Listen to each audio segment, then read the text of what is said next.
Welcome to the Caddo Convos, the podcast that explores the vibrant community of businesses thriving in Caddo Office Reimagined. We're here to shine a light on the incredible entrepreneurs and professionals who make the most of our private offices, co-working spaces, and day office rentals in the Dallas-Fort Worth suburbs. Join us as we share their stories, celebrate their successes, and dive into the benefits of working in a space that's close to home but offers so much more than working from home. Let's get started with today's conversation. Joining me today on the Caddo Convos from the Flower Mound location, I'm joined by my friend Santosh Poudyal with the Wealth Builders. How are you? I'm doing good. How are you, buddy? I'm very, very well. Thank you. Let's talk about your business. What is your business and how do you serve your customers? Okay, so I might have to give a little bit of a long answer to this one. So, how whenever I go around and sit down and talk with people, and I ask them, hey, what do you want in life? Most of the time, what do the people say? They say that, hey, I want like a better house, better cars, maybe more time with my family, vacation, and so on and so forth. So what they are saying is they actually want a better life. Now, what they are in a sense saying is they want to have a freedom of time and freedom of money. Right now, if you think about it, and that if you look around like for people, you will see like there are lots of people who have a lot of money, but they don't have any time to spend with their family people. Isn't that a problem? Yes. Right? And there are other category of people who have all the time in the world, but they don't have any kind of money. That's a problem too. Right? And then for the few of the other people who have time and money, especially like, let's say, celebrities in Hollywood, so on and so forth, they don't seem to find happiness. Right? And so for them to have that happiness, what do they do most of the time? They just like go to Africa, build some orphanages, or bring some kids, adopt them, and find the happiness. Right? So what we do is we educate people about this philosophy, this new way of thinking, which we call the new art of living, where we educate people and take the philosophical approach of how to have that time and money freedom and then be happy at the same time. So that is in a sense what we do.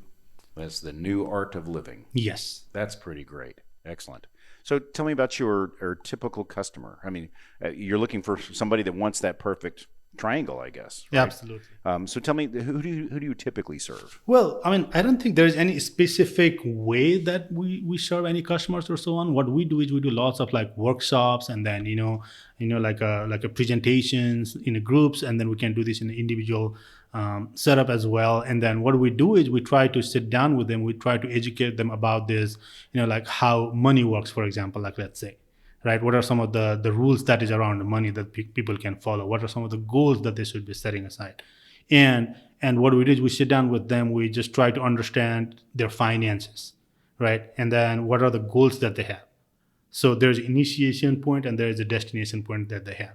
Now, what they're doing is they're just trying to figure out the way how to navigate to that one, right? So what we do is we do some like need analysis one-on-one with people, and then so what we also do is we partner with these Fortune 500 companies. So any of the big companies that you can think of, like Goldman Sachs, Charles Schwab, Transamerica, Nationwide, so on and so forth. We partner with them. So depending on like whatever the, let's say, strategy or a plans is going to help that particular person, then we just try to connect them to the right company. So I work with about like 200 different companies. So I understand before I understand the need, I educate people. Once they have the education, I understand their need. Once I understand the need, I understand what the goals that they have, right? And then once I have all of those figured out, then we just try to like devise a plan or a GPS, like a plan for them to go from point A to point B, and whichever company does the best for them. And that is who I connect those customers to. So that's what I do. So that's a typical journey for the customers. That sounds pretty terrific. Let's talk about your journey. How did you get to where you are now? Well, I mean, I think I'll have to go a little bit back on my history for that one, because I came to this country as an international student when I was 18 years old.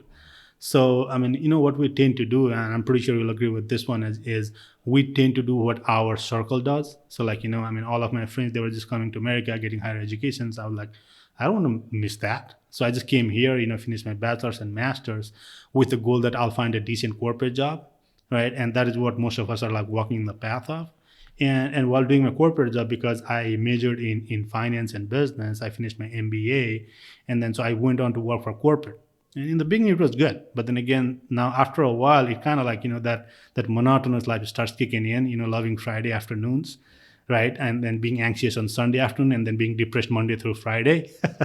I'm pretty sure a lot more people can relate to that one. So, and that was one aspect. Is like I did not want my life to be stuck in 9 to 5. So I wanted to like grow, become better, and at the same time, while I was working for this investment realm, I noticed that only people who have a lot of money, like let's say $500,000 or $1 million, is someone who can afford this education or be able to leverage these services that is out there. Now, I mean, me being a salaried employee, I didn't have that much amount of money. So what does that mean? Does that mean like I do not have any kind of sort at decent retirement or a better financial future?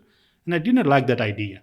So what I thought about doing is basically doing the same thing where I'll be able to help whoever the top people are there. I can help them out as well. But then again, I wanted to focus more on the middle class American families where like not everybody has like let's say $500,000 in their savings account, but they should at least have an education and then opportunity to like leverage whatever education is out there. What are some of the strategies out there that they can leverage, and then they can at least have a decent shot at whatever the goals that they have when it comes to the finances.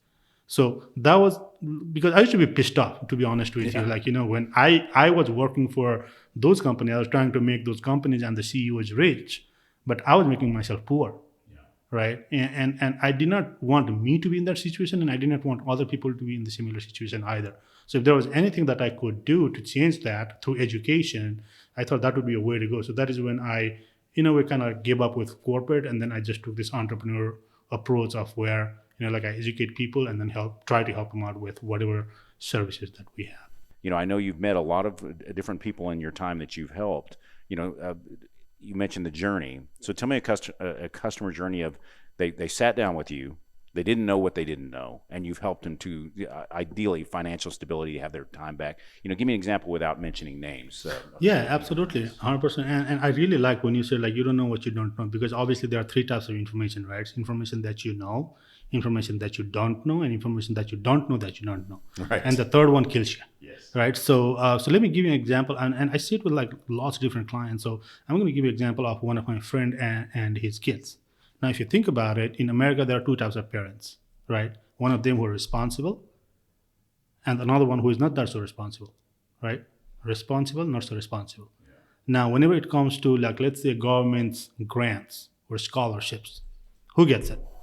The one who is responsible or the one who is not? Definitely the responsible, because they're looking for it, right? Well, most of the time it happens to be the one who is not. Really? Yeah. So this friend of mine, like he was always trying to do something for his kids, right? For his future, be it like college or whatever it is.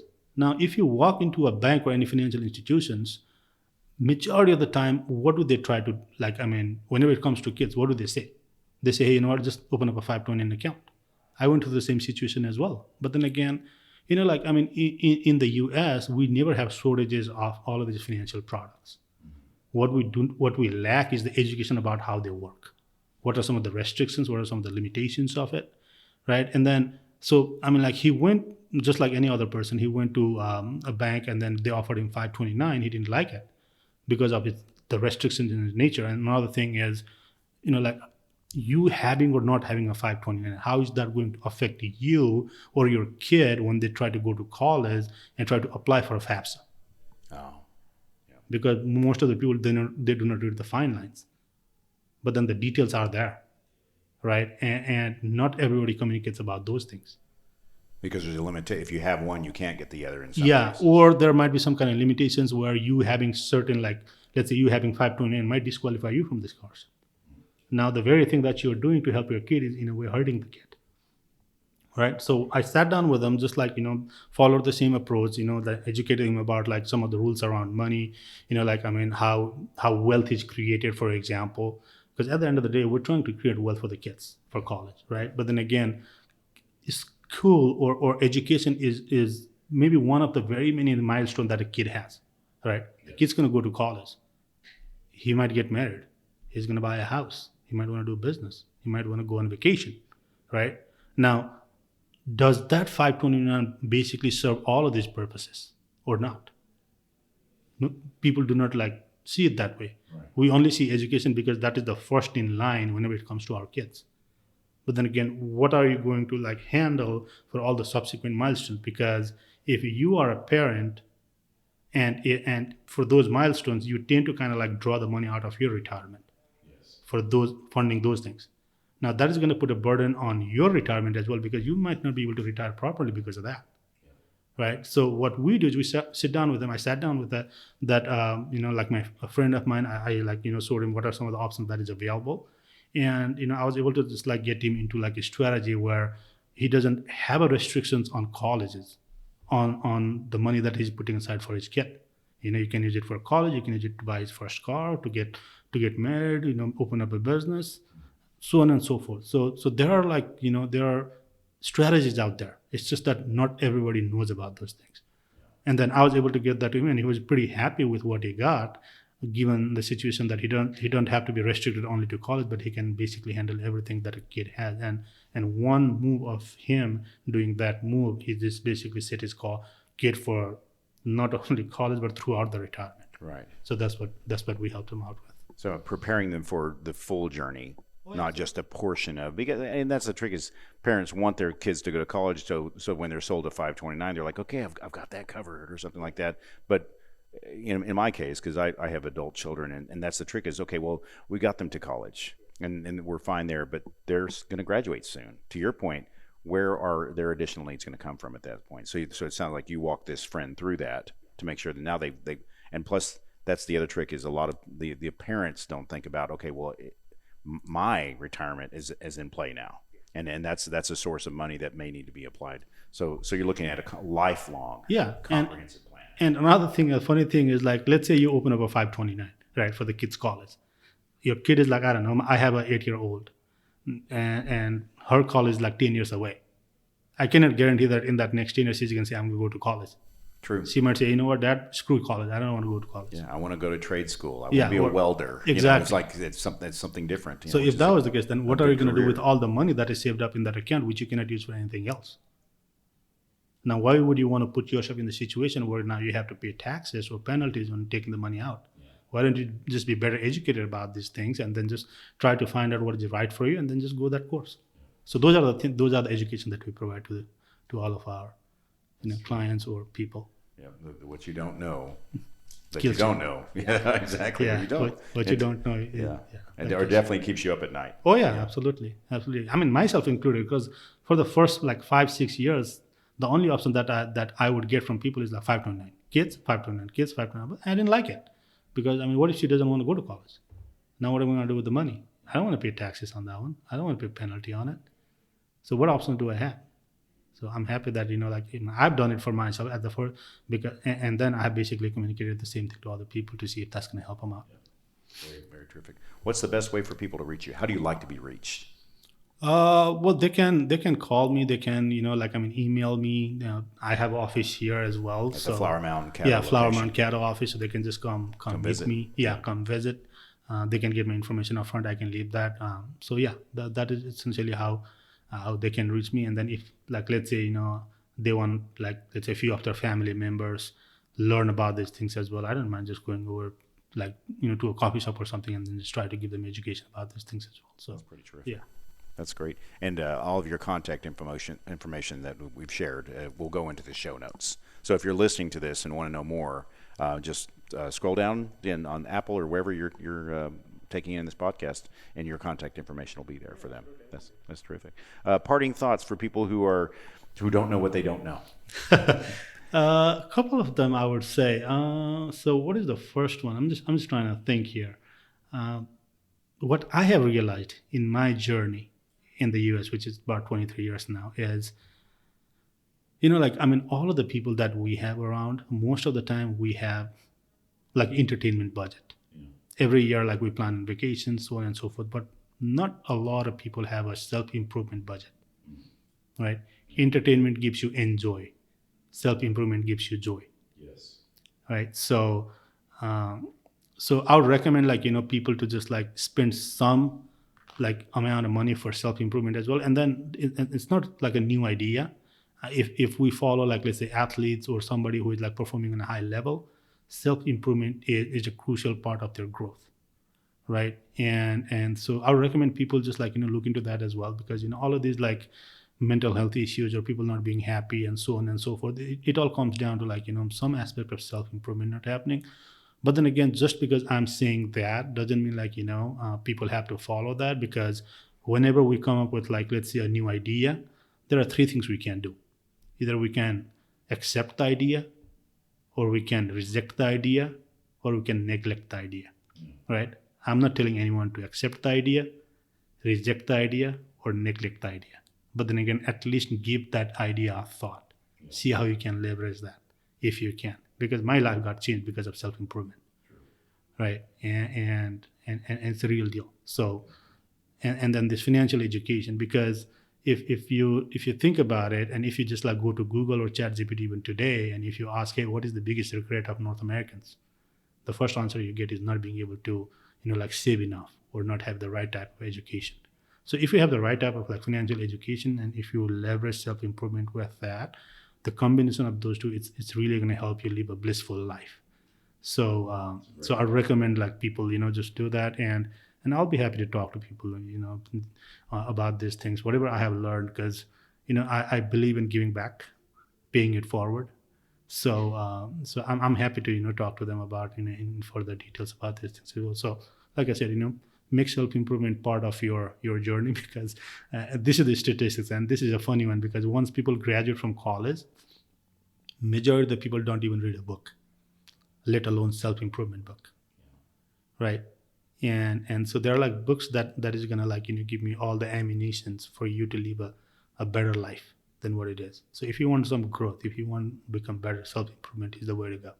So like I said, just go out there. There are lots of like avenues that you can follow and really have a better like education and live a better life as well. Excellent. Well, Santosh, thank you for coming and being on that Caddo Convos today. It's been great talking to you. Thank you so much. Thanks for having me. Thank you for joining us today on the Caddo Convos podcast. A huge shout out to our incredible network of members for making our community vibrant and supportive. If you're looking to boost your productivity and reduce the isolation of working from home, consider joining us at Caddo Office Reimagine. Our spaces are designed to meet your evolving needs, support remote work, and foster a sense of community that's hard to find at home. Whether you're a startup aiming for growth, a freelancer seeking a professional setting, or a company looking to optimize resources, Caddo offers a perfect blend of flexibility and innovation. By joining us, you'll be a part of a dynamic business ecosystem that helps you thrive. For more information, visit caddooffices.com. Thanks for listening, and we'll see you next time on Caddo Convos.